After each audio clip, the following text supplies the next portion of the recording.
Dadi wong musuhe akeh lah nak lomo, bahkan nglomani musuhe mesti dadekno disenengi. Wa bukhluhu utawi medhite rajul. Wa bukhluhu te medhite rajul yubghiduhu iku iso gedhe apa bukhluhu hu ing rajul.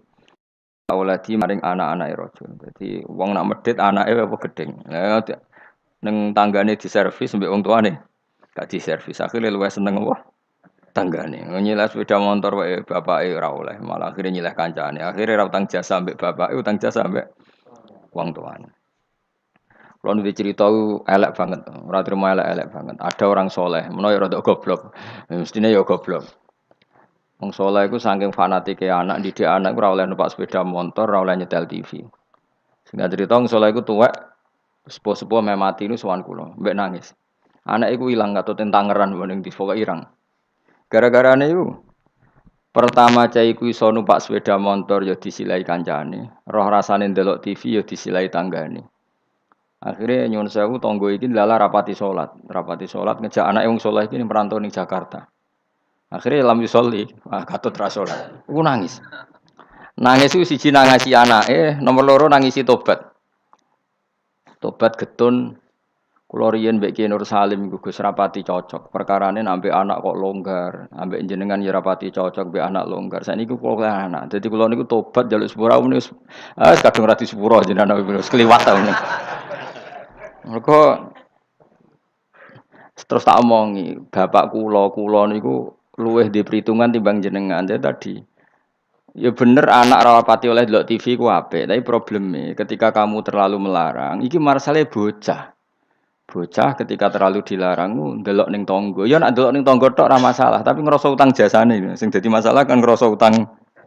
Nah, ketika ngrasa utang jasa, artinya kan keinginan tangga iki luwih dituruti tinimbang bapake. Ya nak tanggane saleh, nak ora.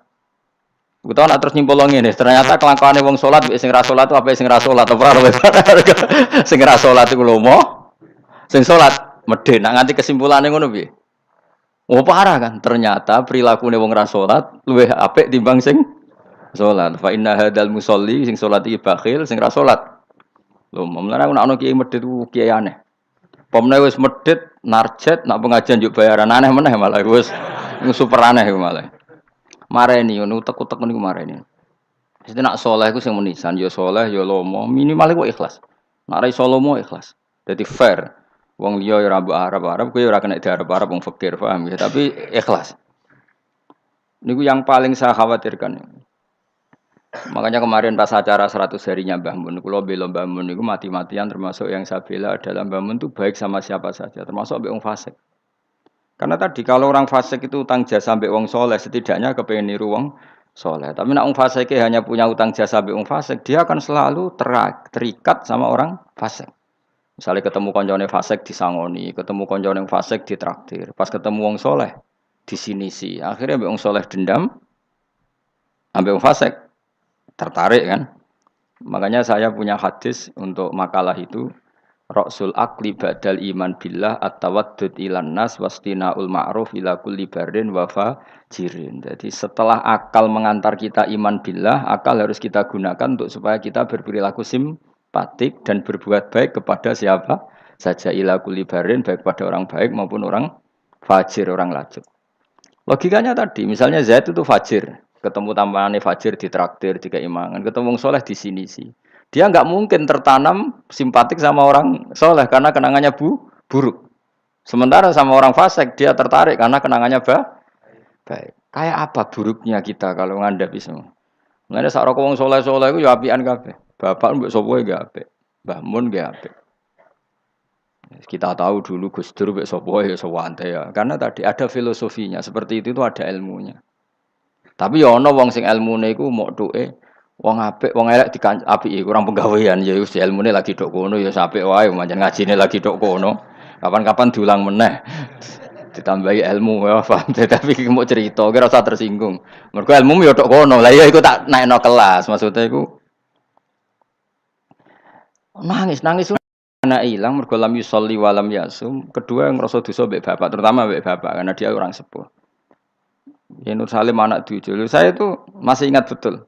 Zaman Rongusum wong di TV niku kiai pertama di TV nak sarang Mbah Mun nak narukan bapak. Bangun ndelok TV ya ora isin, kadang lawange dibuka. Tamu ya ora nak bangun ndelok ning ngali TV. Pas iku kiai ndelok TV ku JF. Bangun santai. Lawange dibuka ndelok TV.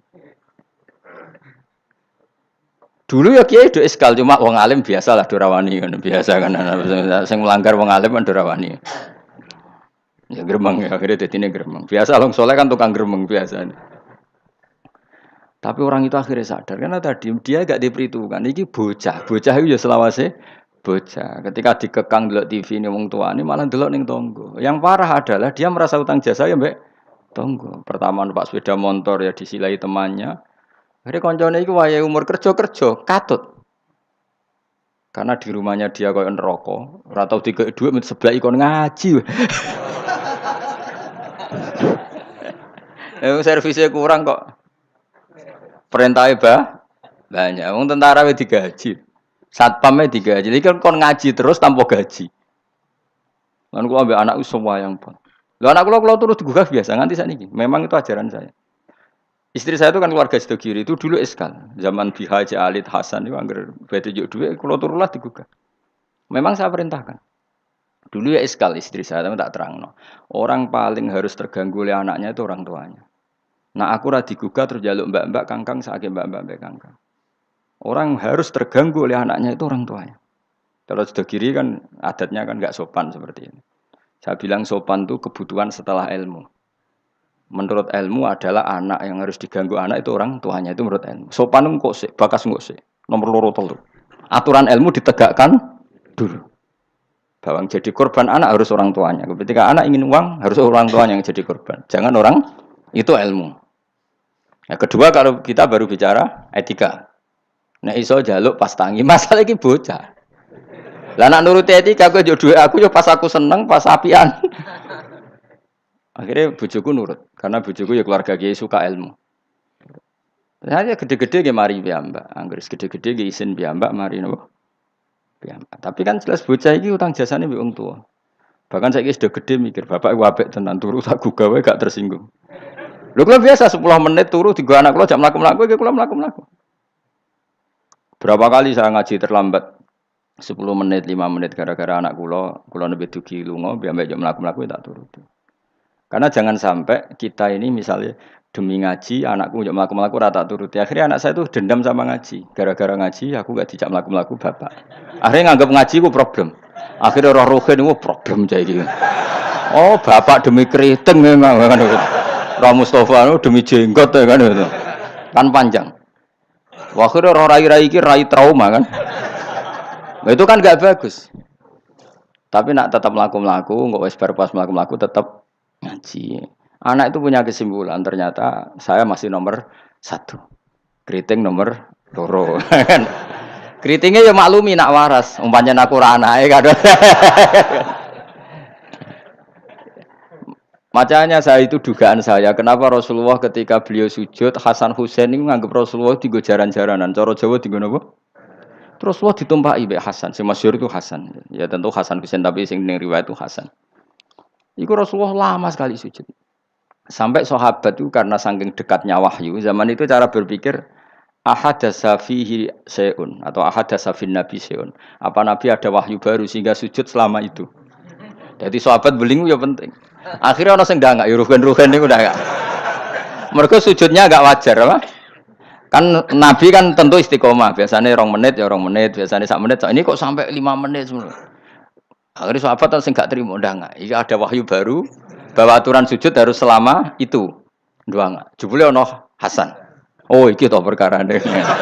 Tapi baru kayak sahabat beling iki ono riwayate. Cara dekne ra nginceng. Jadi kadang beling ya penting. Tapi sing beling ben sahabat. Mergo tetep akeh ganjarane. Iki ora usah salat dangak-dangak ngono iku ora usah. Kau belingi sahabat paling ngono belingmu kebablas. Akhirnya Nabi ngendikan, tadi saya sujud, sebetulnya saya ingin standar, ingin istiqomah, tapi ada cucu saya. Terus alasannya Nabi, ben putuku ramangkel be aku. Jangan sampai kebaikan itu jadi problem bagi anak cucu kita. Coba misalnya Nabi kiai-kiai nyara saiki. Cah cilik nomor tok ora usah mbejut biasanya.